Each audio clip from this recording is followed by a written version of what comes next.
Olá, sétimo ano, tudo bom? Bora terminar essa unidade, então? Vamos falar, né, que a gente estava, vamos dar continuidade ao que a gente estava falando já no, né, ontem, no dia anterior, que eu estava introduzindo para vocês sobre os povos indígenas no Brasil. A gente vai ter falado bastante na live, né, ainda hoje, né, e que a gente vai ter descoberto que vocês sabem, né, um pouco mais sobre os povos, e a gente vai dar continuidade para falar, para explicar para vocês mais algumas características dos povos, né, que viviam no Brasil antes mesmo da chegada dos portugueses. Esse vídeo vai mostrar para vocês que tem, por exemplo, muitos museus, né? Vou levar vocês para museus nessa aula. Bora lá? Né? Eu estava falando para vocês, né, que são povos diferentes, né, no Brasil, não existiam povos só, e existiam, então, muitos costumes diferentes, né, aqui no... Eu estou trazendo aqui para vocês, pessoal, duas imagens que foram produzidas, né, pelos portugueses, né, quando vieram aqui. Essa primeira imagem traz o desembarque de Cabral, né? Como é que esse aqui tá essa imagem, né, esse quadro tá lá no Museu Paulista, que é o famoso Museu de Ipiranga, em São Paulo, quando abrir, né, quem sabe depois da pandemia, vocês não vão lá visitar. É muito legal. Eu sou apaixonada por esse museu. Nesse quadro aqui do Oscar Pereira, né, que é um português radicado no Brasil, ele mostra de que que maneira, como é que os indígenas olharam, né, quando eles viram e se encontraram com os portugueses quando eles chegaram. Nessa segunda imagem, uma pintura que eu também vi, está no Museu de Belas Artes do Rio de Janeiro, que é o Museu Nacional de Belas Artes, lindo, maravilhoso. Esse quadro chama Primeira Missa no Brasil. Lembra que eu falei para vocês que, né, muito do que a gente ficou sabendo, que como é que era culturalmente os indígenas no Brasil foram de missionários?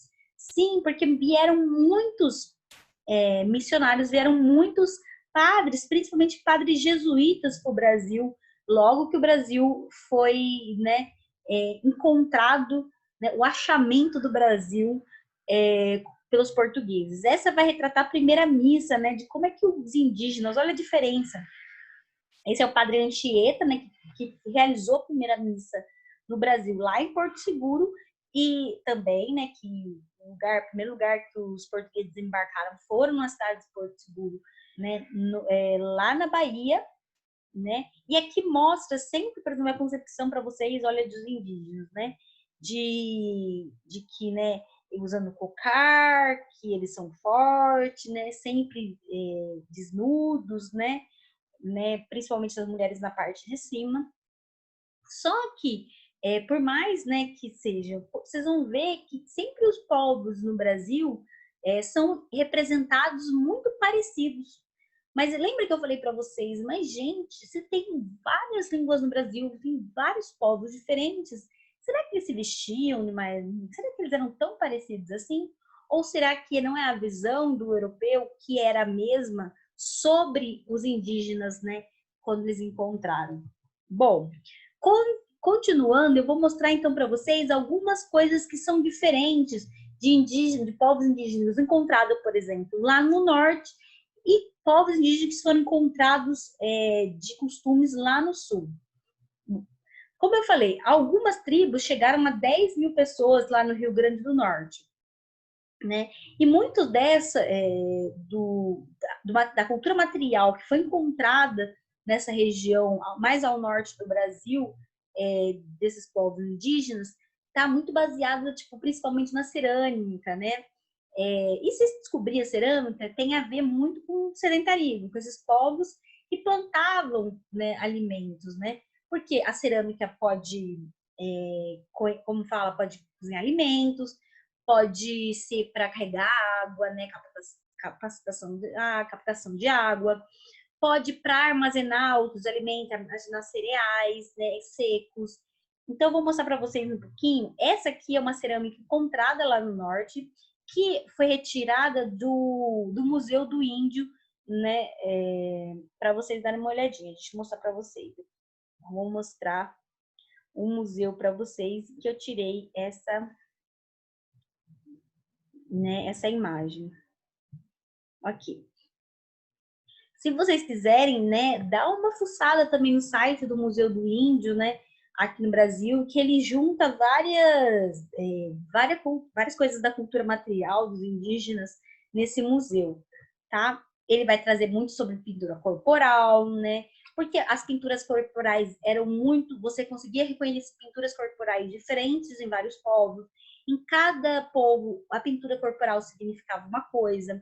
Tinha pinturas corporais que somente eram para mulheres, somente para homens. Pinturas corporais, por exemplo, para mulheres grávidas, pinturas corporais para a guerra, pinturas corporais para a colheita, né? Existe toda uma dimensão para você saber o significado quando eles era quase como uma escrita a pintura corporal, tá bom? Né?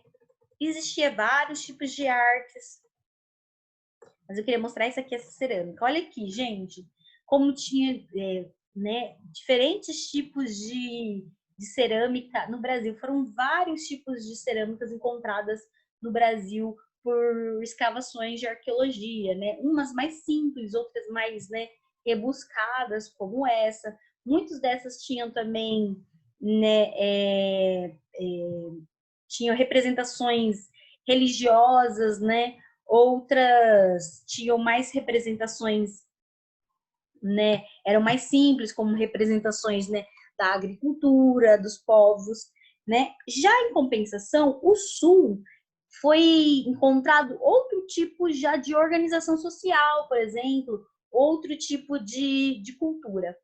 Uma dessas, né, vários povos que dominaram a região do sul acharam abrigos subterrâneos, né, que eram feitas, por exemplo, os indígenas para se desabrigarem do frio. Olha a diferença. O norte, ele é muito quente no país. Então, vocês acham que indígenas que moravam no norte iam ter a mesma cultura, o jeito de se vestir, a mesma cultura do que o sul, que faz muito frio, né? Tem que pensar nisso. Né, da gente descobrir sobre as coisas no Brasil, que é muito importante, são os sambaquis. Os sambaquis, que são isso aqui, ó, sambaquis são pequenas conchas, né, são pequenos montes formados por conchinhas de moluscos. Esses sambaquis, eles vão ser encontrados principalmente no sul do país e também no norte, mas sempre no litoral. Por quê? Porque só essas conchas vão ser encontradas somente, né, em povos que tinham, né, à disposição fazer um caça no mar. Mas esse sambaquis dá para descobrir sobre a alimentação, que eles se alimentavam então, muito de moluscos.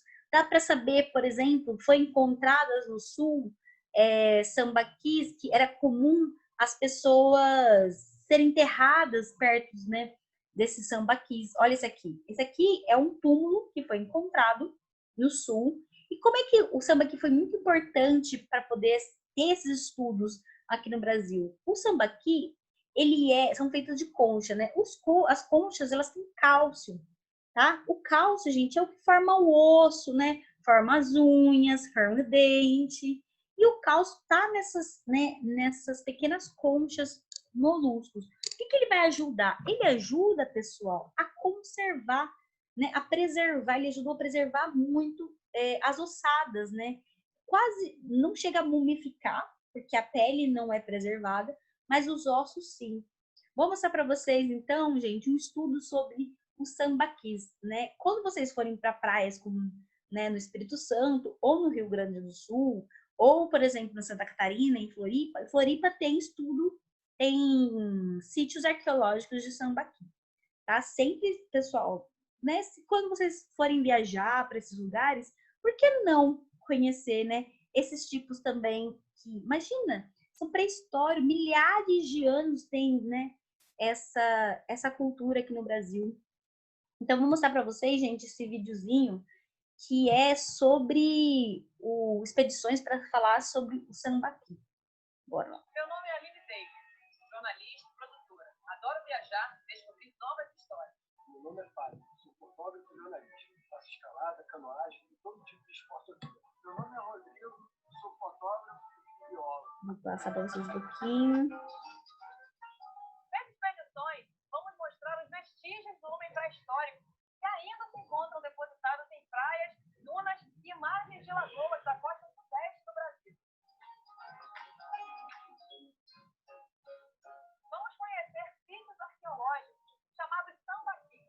Lá no Rio de Janeiro também Cabo tem. Frio e Rio das Ostras.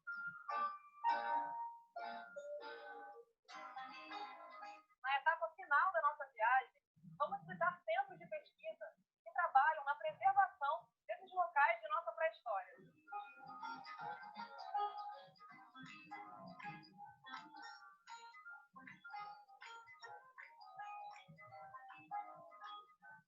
Sambaquis são grandes montes de conchas e ossos, deixados ao longo de todo o litoral por populações que viveram aqui há mais de 2.000 anos atrás. Conceituando o Sambaqui como um sítio específico em que há consumo de conchas, musgos, castrópodes, mas também consumo de outras fontes de alimentação, como vegetais, caça, coleta, e que tenham sido então construídos propositalmente e não simples resultado da habitação naquele ponto.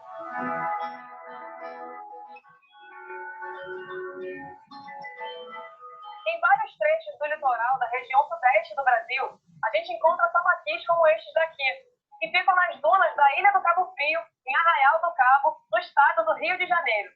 A demarcação está a preservação do sambaqui. Então, o sambaqui da Figueira é uma figueira centenária, então a falta dela não se reduzida um pouco, né? Pela ausência de água, mas a gente ainda vê nela, como sambaqui da Figueira.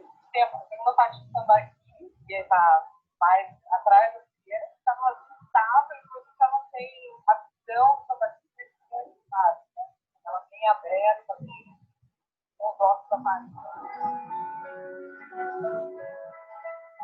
Aqui na Ilha do Cabo Frio, existem 2 sambaquis. Esse aqui tem cerca de 400 metros quadrados. Uma parte fica nas dunas e a outra no fundo do mar.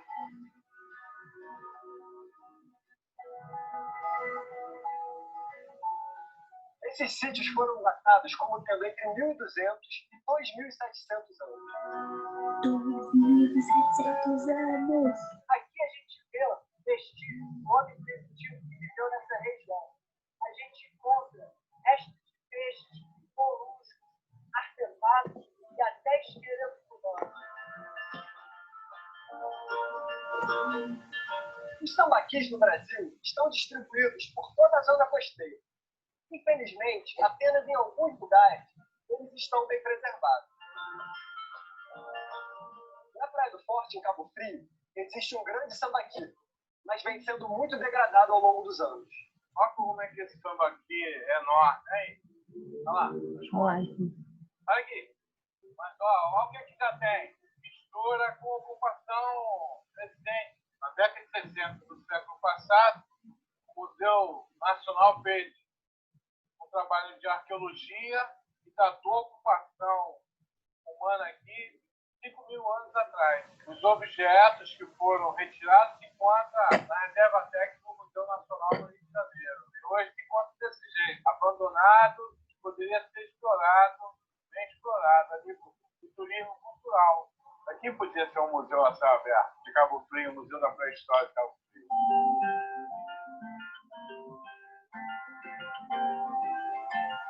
Estamos aqui em Rio das Ostras, onde foram encontrados sambaquis com uma grande quantidade de vestígios do homem pré-histórico.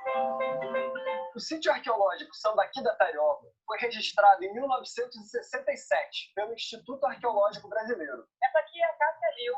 Ela é Relações Públicas da Fundação Rio das Ostras de Cultura. Cássia, queria saber como foi descoberto esse sítio arqueológico. A gente recebeu essa casa, essa propriedade, para ser o primeiro local cultural de Rio das Ostras. Nisso, um vizinho nos trouxe uma pedra, entregou para a presidente da fundação da época, e ela achou que aquilo era um artefato da história, e foi em busca de um museu no Rio, para ver se ela encontrava alguma coisa parecida. E ela encontrou, lógico, era uma lâmina de machado. E ela falou, caramba, isso é um artefato. Se tem isso aqui, com certeza o quintal, essa área toda está cheia. Aí ela foi pesquisando, procurando informação, até chegar ao Instituto de Arqueologia Brasileira. Quando chegou lá, o Ondemar Dias, que vinha fazendo levantamento de sítios arqueológicos, então aí se descobriu através dele, não, lá existe um sítio arqueológico registrado em 1967. Decidiu-se por fazer um museu, nos moldes diferentes, um museu de sítio. museus de sítio. É quando eu trabalho num sítio arqueológico, às vezes, porque eu vou tirar algumas coisas, mas vou deixar preservado determinados elementos para que a pessoa entenda. Então, você, cavando com esse objetivo, vai perder dados arqueológicos na profusão que já tem baixo, para manter as diferenças locais, então vai garantir essa amostragem diversos níveis de camadas educacionais, a história e os corpos que estão lá. E a gente fez o projeto e transformou o sítio arqueológico num único museu de sítio arqueológico do Brasil, até então. Roberto, então vamos lá dentro para a gente conhecer o museu? Vamos, com certeza. Essa maquete foi um trabalho de um artista plástico local chamado Roberto Sá. Então, aqui nós temos vários momentos do cotidiano desse povo. E a gente vê um momento de enterramento, fazendo alimentação. Nos acampamentos, esses homens faziam foguete. Gente, essa maquete ela é uma recriação daquilo que eles analisaram no lugar onde tem esse sítio arqueológico, né, no Rio das Ostras, no Rio de Janeiro. Né? Eles não imaginam, né? O artista não foi lá e imaginou um negócio. Não, com base nos estudos que tinham, né, de como imaginava-se, né, que pelos estudos, como é que as pessoas se portavam, como elas se sentavam, como é que era o processo de enterro, né, restos de fogos, né, de ossada de animais, as coisas. Imaginava-se que estava naquele lugar, então devia ser alimentação, né? É com base nisso que os sítios são formados. Eles comiam peixes e mariscos e preparavam seus objetos, como anzóis de conchas, machados de pedra e pontos para lanças e colares. Aqui a gente tem ossadas de animais e material que eles chamam de material malacológico, de concha. E aí você vê as várias utilizações, né? Por exemplo, usavam um pedaço de concha para tirar a escama dos peixes. Essa pedra aqui, que é a lâmina de machado, que deu origem à descoberta do tudo. Que, aliás, eu não te disse o porquê desse nome. Porque tambaqui é uma palavra tupi-guarani que significa monte de conchas, que é o solo característico do tambaqui, né? Você vê que tem um monte de concha naquela parte que foi escavada. Gente, o que eu falei ontem para isso, né? Se vocês separarem, olha o que eu falei ontem, tem tudo a ver com o que a gente está aprendendo agora. Né? Eu falei para vocês que por que o Tupi-Guarani foi a língua mais aprendida facilmente, né, pelos portugueses. Porque o Tupi-Guarani ele estava em ocupação, né, linguística em todo o litoral do Brasil, né, da costa brasileira. Não é à toa que é nesse litoral da costa brasileira que a gente encontra o sambaqui, porque o sambaqui vem dos moluscos que vem do mar. Então, o sambaqui vai ser uma palavra do Tupi-Guarani. A Itarioba era uma espécie de concha que foi encontrada aqui. Então, ficou o sítio arqueológico de Tambaqui da Itarioba. Agora, assim como uma parte de uma pedra, então, você tentou mais pegar uma pedra dessa, porque de repente, no trabalho no museu, quando a gente está aqui, as companhias dele talvez tenha mais pedras dentro. Pois é, não próprio terreno, dá para descobrir mais sítios. A gente descobriu 5 sítios históricos na região, só que em propriedade particular, em fazendas. Aí a gente foi, identificou, registrou, trouxe algum objeto e colocou em vitrine, entendeu? Mas esse aqui é o único que é pré-histórico, né? Olha isso, gente, foi assim que foi encontrado, ó. Você pode visitar e ver. Um livro didático, como deveria ser o homem do tambaqui. Então, decidiu-se fazer uma reconstituição em cima desse crânio. Então, a gente fez uma réplica desse crânio. A artista plástica chamada Clara Arthur, que é uma artista de mão cheia, que ela fez manualmente. Não usou o benefício que hoje tem de programas de computador, né? Então, ela fez uma réplica do crânio e foi fazendo todo o preenchimento. Acho assim impressionante você poder olhar esse trabalho artístico e saber que esse era um indivíduo que vivia aqui há cerca de 4.000 e tantos anos, né? Ó, gente, essa artista plástica, ela usou o crânio achado de um homem que usava o sambaqui, né? De um indígena que usava o sambaqui há milhares de anos atrás, para entender, através do crânio, como é que possivelmente era esse homem né? É por isso que a gente tem noção de como que a gente acha que os primeiros povos indígenas no Brasil encontrados em crânios deviam ser. A única coisa que é dedução artística, que não tem como fazerem a reconstituição, é nariz, boca e orelha, porque são cartilagens. Então não dá para você saber se era assim, se era afilado, se era mais largo. Basicamente, esse aqui o homem sambaqui. Mas é muito interessante essa reconstituição.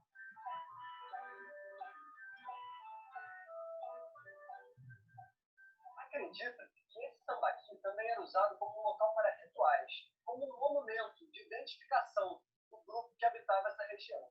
A gente tem na região de Capivari, Arraial, muito bem localizados esses sítios, em altos de encostas, de montanhas, de costões próximos ao mar, em que dali eles tinham uma visão completa do ambiente.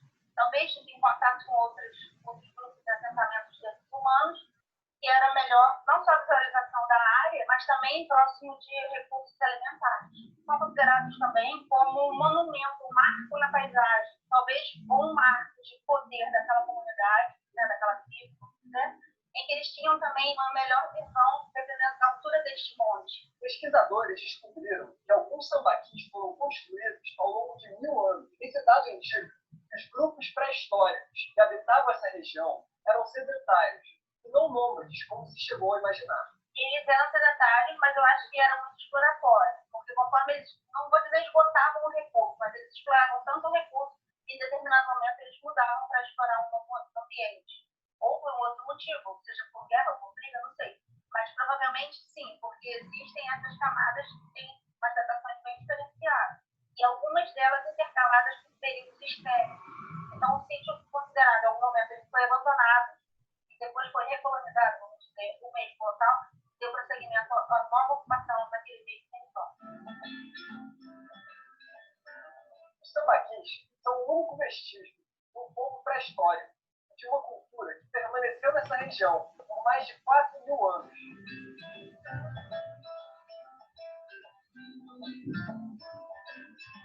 É um registro único de um período holocênico da região costeira de todo mundo. Né? Porque a gente não tem sambaqui só aqui no Brasil, a gente tem no mundo todo. Não existe um lugar em que você tenha arrumado aquele período de 10.000 anos. Porque nesse sítio, ele contém uma informação, um baú de informações da região do entorno dele. Porque o que está aqui dentro foi coletado em volta. Nesse caso, em 4.000 anos atrás, mais ou menos. Mas tem outros sítios em que a gente tem coleta de 7.000 anos atrás. Então, a gente não tem outro lugar que não seja nos sítios arqueológicos desse tipo de sambaqui e que a gente vai buscar uma informação em um único local. Todos os sambaquis são protegidos por lei federal e tombados pelo Instituto do Patrimônio Histórico e Artístico Nacional, o IPAM, como fonte de conhecimento da cultura do homem pré-histórico brasileiro. Se a gente não tiver uma referência de como era o ambiente do passado, para a gente entender como é o ambiente do presente, se houve alguma alteração ou não, e tentar preservar para o futuro, se a gente não tem a base, como é que a gente vai saber projetar alguma coisa do futuro? Então, é fundamental a importância a preservação dos sítios arqueológicos deste tipo, porque nele está contido um número de informações que a gente não vai encontrar organizadamente em nenhum outro lugar. Tem gente que diz... Pessoal, vou dar uma paredinha aqui, tá? Que é só mais pra gente, vocês entenderem o que era o sambaqui, por que o sambaqui ele é tão importante pra gente explicar, pra gente entender como é que tinham povos bem diferentes no Brasil, né? Pra vocês verem, né? Tem povos que a importância né, do enterro não é tão importante. Tem povos no Brasil em que, né, percebe-se que existia um apelo funerário, então tem enterro, né, tem tipo orações, né, e tudo mais para vocês entenderem. Por isso que é bem diferente. Bom, deixa eu mostrar, continuar mostrando aqui para vocês, né? Aqui, peraí, usando aqui. Continuar mostrando para vocês. Mas também é o que eu falei, né? Eu vou mostrar para vocês algumas características que existiam, né, parecidas entre os povos, né, mas não era comum. Muito que eu falei para vocês, a gente conhece, acaba conhecendo muito, falando-se muito, apresentando, são esses povos, principalmente do Tupi-Guarani, que são línguas que mais reconhecidas e mais facilmente faladas. Então, tem dicionários de Tupi-Guarani que você pode aprender, né? Uma coisa interessante que se descobre na vida familiar, entre alguns povos aqui no Brasil, era sobre o parto. Olha para vocês verem como a diferença do parto para o europeu e para né, os povos indígenas. O homem sempre ajudava, muitas vezes, o parto né, da sua mulher, né, das suas companheiras, dentro, ou as mulheres dentro da tribo, né? Se fosse um menino, o cordão umbilical era cortado um dente pelo pai. Por quê? Porque era rompido, né, pelo próprio pai dessa criação, dessa participação. Já se fosse uma menina, os primeiros cuidados, né, era cuidado pela mãe, né? Tinha essa diferenciação. Uma cerimônia muito famosa, apresentada, que se descobriu, né, aqui no Brasil, era a cerimônia de Itamanguaué. O Itamanguaué é que as crianças elas eram pintadas de genipapo e de urucum. Se vocês já não viram o urucum, a gente já falou do urucum aqui. O urucum, gente, é aquele pozinho vermelho, né, de uma frutinha no Brasil, aquele pozinho vermelho que a gente usa às vezes na macarronada, que, né, eu acho que vocês já ouviram falar dele, né? Era feito isso para colocar, principalmente para dar um bom futuro para a criança. Para quem nunca viu o que é um genipapo era um lugar desse que você podia encontrar muito facilmente aqui no interior de São Paulo. Por exemplo, ele dá um frutinho fedido, mas que é muito comum ser consumido por crianças no interior. Meu pai adorava genipapo, né? Para essa criança também ter um bom futuro, o pai se alimentava apenas de farinha ou raiz e não trabalhava, né? Ele ficava à disposição da criança e da mãe sem trabalhar para que essa criança, né, tivesse um bom futuro. Outra parte da cerimônia era o combade, né? Que eram hábitos que simbolizavam a participação do pai na vida dessa criança, fazendo principalmente ferramentas por ele mesmo, confeccionadas e que eram dados de presente a essas crianças. Né? Mas, assim, isso aqui é uma característica mais específica de região. A sociedade, no geral, né, entre os povos indígenas do Brasil, tinha muitas vezes a estrutura, né, do que vocês provavelmente já ouviram falar, que eram tribos ou de aldeias, né? Isso com certeza vocês já ouviram falar. O que são tribos? Gente, tribos são agrupamento de pessoas, desses grupos que falam a mesma língua e possivelmente são descendentes dos mesmos ancestrais, né? Então, muitas vezes as tribos eram constituídas. Agora, já a aldeia é um grupo maior, né, que é feito de várias tribos, né, juntas. Isso aqui, por exemplo, é uma aldeia. Em cada um desse, né, provavelmente morava apenas uma tribo e dentro dessa que tudo seria a aldeia. Essa imagem, gente, ela é muito típica assim, imagem do Brasil, e foi uma das primeiras imagens criada, foi criada por um viajante alemão chamado Hans Staden. O Hans Staden ele ficou muito famoso porque é o seguinte, quando ele viajava para o Brasil, ele foi capturado, né, no século XVI, ou seja, em 1500 e pouco, o Hans Staden foi capturado. E o que ele observou, né, enquanto ele estava com esses indígenas, foram isso, ele acabou desenhando, né? Então, essa é uma das primeiras imagens a serem produzidas sobre o Brasil, né? Sobre os indígenas que o Hans Staden foi capturado e que ele imagina, por exemplo, esse aqui é uma imagem, né, de uma aldeia. Aqui vocês podem ver que a aldeia está sendo atacada, ó, gente. Tá vendo? Tem indígenas que são diferentes dos indígenas que estão aqui dentro, né?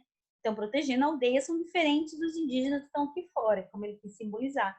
Para vocês terem noção, por isso que a gente não fala apenas de um povo, né, indígena no Brasil, mas que a gente fala de povos indígenas, porque eles têm costumes diferentes, né? Eles são diferentes, né, entre si.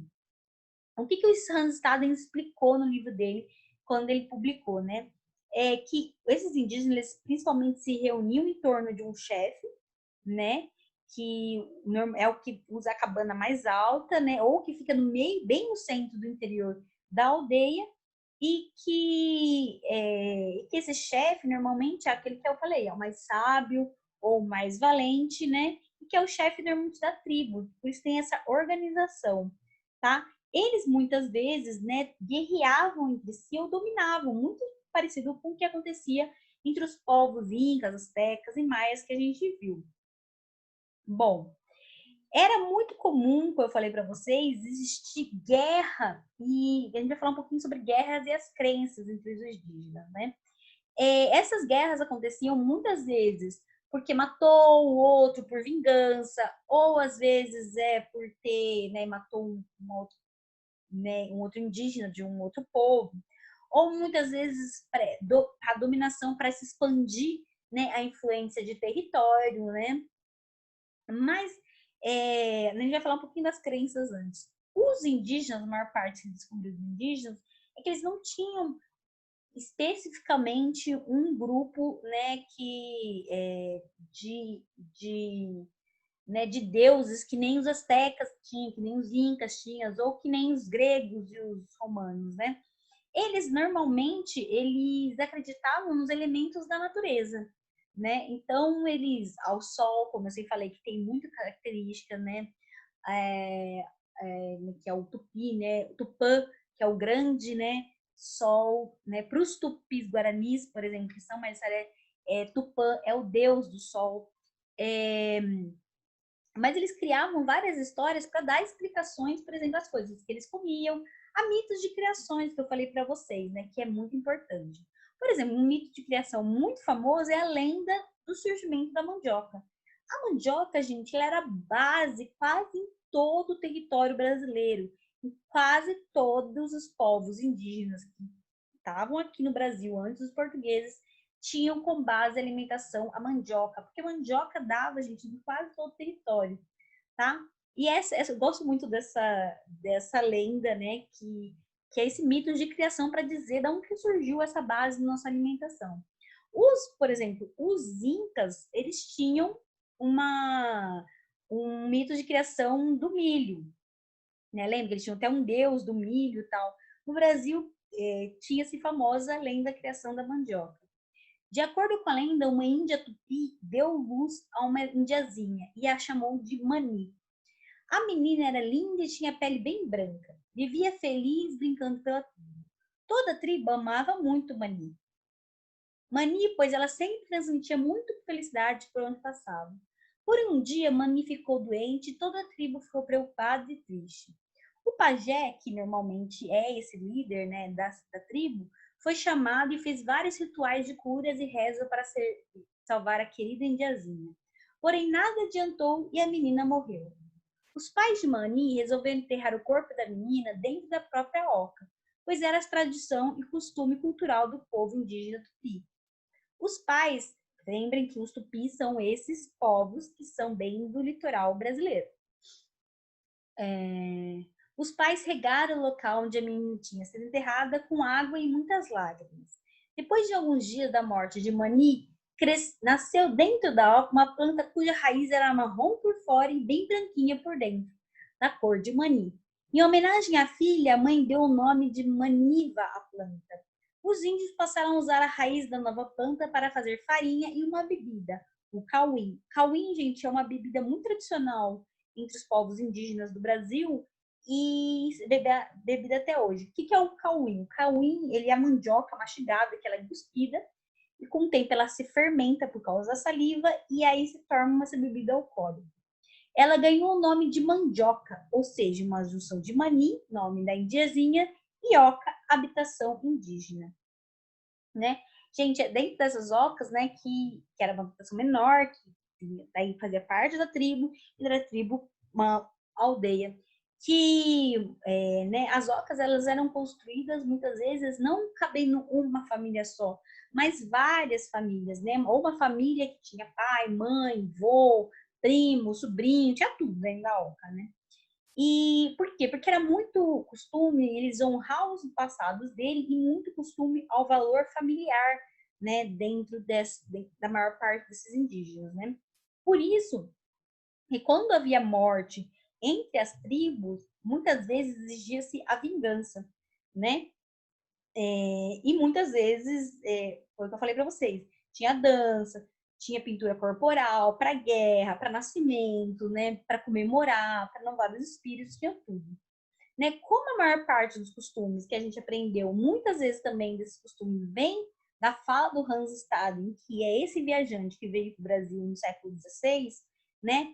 É que sabia-se muito sobre isso.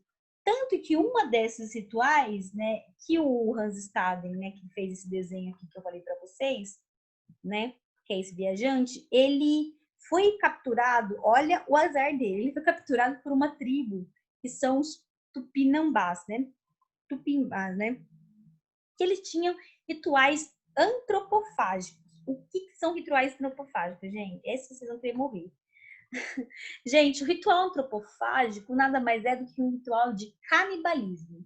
Mas por que a gente tem que tomar cuidado com o termo de canibalismo, né? Porque não se comia por se comer as pessoas, né? Os tupis, eles, né, em geral, os tupinambás, os tupis, eles faziam os prisioneiros, os principais guerreiros da outra tribo, os mais fortes, e aí, em uma cerimônia religiosa, eles eram mortos, preparados e consumidos pela aldeia que vencia.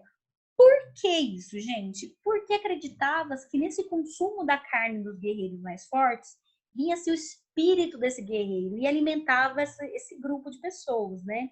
Então, somente os guerreiros, então era quase uma honra ser consumido pelos indígenas, tá? Então, por exemplo, eles captavam a coragem do guerreiro morto, né? A força, né? A rapidez, né? A inteligência. E aí o Hans Staden, por exemplo, ele desenhou do que ele via, né?